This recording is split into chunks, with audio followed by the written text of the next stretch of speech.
இயேசு கிறிஸ்துவின் நாமத்தில் உங்கள் ஒவ்வொருக்கும் என் அன்பின் வாழ்த்துக்கள். இன்றைய தினம் குருத்தோலை ஞாயிறு என்று அழைக்கப்படுகிற ஒரு நாள். ஆண்டவராக இயேசு கிறிஸ்து எருசலேம் நகரத்தில் அவர் வெற்றி பவனியாக கடந்து வந்த ஒரு நாள் தான் இந்த நாள். எடுத்து வாசிக்கலாம். யோவான் எழுதின சுவிசேஷம் 12ஆம் அதிகாரம் வசனங்களாகிய 14 மற்றும் 15.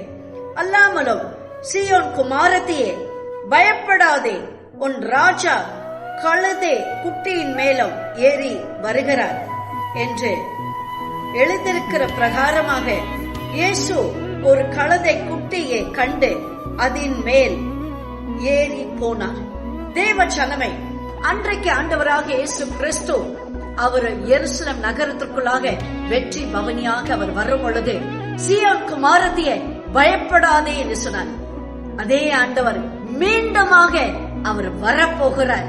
அதற்கு முன்பு உங்களை பார்த்து சொல்கிறார், சீயோன் குமாரத்தியே, பயப்படாதே. தேவ ஜனமே, பயப்படாதீர்கள். இயேசு கிறிஸ்து சீக்கிரமாய் வரப்போகிறார். God bless you dear. Have a blessed day.